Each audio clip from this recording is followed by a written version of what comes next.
SSLC പരീക്ഷാഫലം പത്തനംതിട്ട കൊടുമണ്ണിലെ ഒരു വീട്ടിൽ മൂന്നിരട്ടി സന്തോഷവും മൂന്നിരട്ടി ആശങ്കയും വിതച്ചിരിക്കുകയാണ്. എങ്ങനെയാണെന്ന് സുജൂട്ടി ബാബു തയ്യാറാക്കിയ റിപ്പോർട്ട് കാണാം. 10ാം ക്ലാസ് പരീക്ഷാഫലം മൂന്നിരട്ടി സന്തോഷവും അതുപോലെ മൂന്നിരട്ടി ആശങ്കയും ഉണ്ടായിരിക്കുന്നത് ഈ കൊടുമണ്ണിലെ സന്തോഷേട്ടൻ്റെ വീട്ടിലാണ്. ആദ്യം അവരുടെ സന്തോഷം പറയാം. എന്താണ് നമ്മളെ സന്തോഷം? ആദ്യം സന്തോഷം, ഞങ്ങൾക്ക് 3 പേർക്കും ഒന്നിച്ച് തന്നെ SSLC പരീക്ഷയ്ക്ക് ഫുൾ A+ കിട്ടി. 1ാം ക്ലാസ് മുതൽ ഒന്നിച്ചിരുന്ന് പഠിച്ച് ഇപ്പോൾ 10ാം ക്ലാസ് വരെ എത്തി. ഇപ്പോൾ ഇനി ഒന്നിച്ച് തന്നെ ഞങ്ങൾ 3 പേരും ഒന്നിച്ച് സയൻസ് എടുത്ത് BSc നഴ്സിംഗ് എടുക്കാനാണ് ആഗ്രഹം. ആദ്യമോളുടെ പേരുടെ? ലക്ഷ്മി. പേര് അമൃത. അമൃത, എന്താണ് ആശങ്കയുള്ള കാര്യം? അമൃത പറയും. ഇനിയും തുടർന്ന് മുന്നോട്ട് ഒരുമിച്ച് ഒരേ ക്ലാസ്സിൽ ഒരേ സ്കൂളിൽ പഠിക്കാൻ പറ്റുമെന്ന് തന്നെയാണ് ഞങ്ങളുടെ 3 പേരുടെ ആശങ്ക.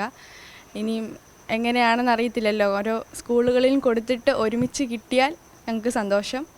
അത് ഗൗരി. ഒരു ക്ലാസ്സിൽ തന്നെ ഇരിക്കണമായിരിക്കും ആഗ്രഹം അല്ലേ? ഒരു ക്ലാസ്സിലിരുന്ന് പഠിക്കണമെന്ന് തന്നെയാണ് ആഗ്രഹം. കൊച്ചു ക്ലാസ് മുതൽ ഒരു ക്ലാസ് ഇരിക്കുന്നു തുടങ്ങിയതിൻ്റെ ഒരു സൗഹൃദമൊക്കെ എങ്ങനെയുണ്ട്? എത്രത്തോളം? സൗഹൃദം എന്ന് പറഞ്ഞാൽ എപ്പോഴും അടിയാണ്. അതിൻ്റെ ഒരു കാര്യം കൊണ്ട് മാറി ഇരിക്കാറുണ്ട്.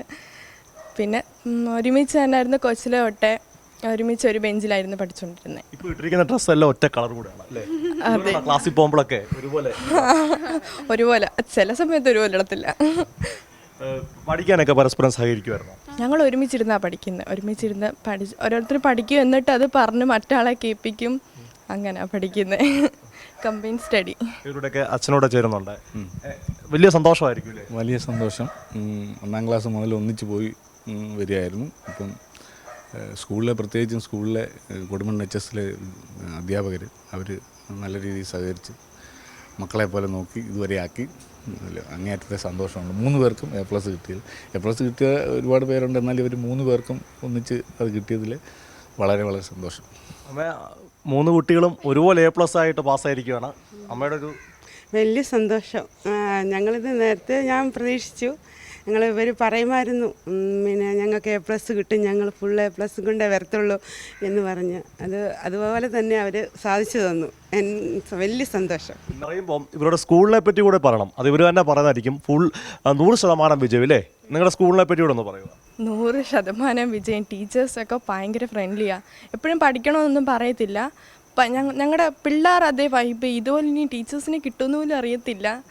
ഭയങ്കര സപ്പോർട്ടാണ് ടീച്ചേഴ്സ് എല്ലാം. എത്ര പേർക്ക് ക്ലാസ്സിൽ ഫുൾ A+ ഉണ്ട് സ്കൂളിൽ? ഇപ്പം 58 കുട്ടികൾ പഠിക്കുന്നതിൽ 19 ഫുൾ A+ ഉണ്ട്. കുട്ടികൾക്ക് ഫുൾ A+. ഇനി നിങ്ങളുടെ ആഗ്രഹങ്ങളോടൊന്ന് പങ്കുവെക്കുക. ഇനി എന്താകാനാണ് നിങ്ങൾ ആഗ്രഹിക്കുന്നത്? ഇനി ഞങ്ങൾ 3 പേരും ഒന്നിച്ച് സയൻസ് എടുത്ത് പിന്നെ BSc നഴ്സിംഗ് എടുക്കാനാണ്. എന്താ 3 പേരും BSc നഴ്സിംഗ് പഠിക്കാൻ ആഗ്രഹിക്കുന്നത്? ചേച്ചിയുടെ പ്രചോദനമാണ്. ഞങ്ങളുടെ കസിൻ സിസ്റ്റർ ഉണ്ട്. ചേച്ചിയുടെ പേരൂടെ പറയാം, ആൾക്കാരറിയട്ടെ. രശ്മി എന്ന് പറയുന്ന ഒരു ചേച്ചിയും പിന്നെ അശ്വതി എന്ന് പറയുന്ന ഒരു ചേച്ചി, 2 പേരും. പിന്നെ കുറേ അപ്പച്ചിമാരുണ്ട്. അപ്പച്ചിമാരുടെയും കൂടെ ഒക്കെ പ്രചോദനമാണ്. അപ്പം അവരെല്ലാം കൂടെ പറഞ്ഞ് പിന്നെ സേവനം കൂടെ അല്ലേ, അപ്പം 3 പേർക്കും താല്പര്യമുണ്ട് അതിൽ. സേവനം അല്ലേ? അതാണ് നമ്മുടെ താല്പര്യം. അതെ, സാമൂഹ്യ സേവനമാണ് ഞങ്ങളുടെ താല്പര്യം. എന്തായാലും നല്ലൊരു ആഗ്രഹമാണ് നേഴ്സ് ആകണമെന്നുള്ള ആഗ്രഹം. അതിനൊപ്പം തന്നെ ഈ സ്കൂളിൻ്റെ കാര്യം, 19 കുട്ടികൾക്ക് ഫുൾ A+ കിട്ടിയിരിക്കുന്ന ഒരു സർക്കാർ സ്കൂളാണ് അല്ലേ? അങ്ങനെ ആ സ്കൂളിലെ അധ്യാപകരുടെയൊക്കെ പ്രയത്നഫലമായിട്ടാണ് ലഭിച്ചിരിക്കുന്നത്. അങ്ങനെ കൊടുമണ്ണിലെ സന്തോഷൻ്റെ കുടുംബം മാത്രമല്ല, സ്കൂളാകെ സന്തോഷത്തിലാണ്. കൊടുമണ്ണിൽ നിന്ന് ക്യാമറമാൻ അഖിലേഷ് കുടുംബനൊപ്പം സുജൂറ്റി ബാബു, കൈരളി ന്യൂസ്.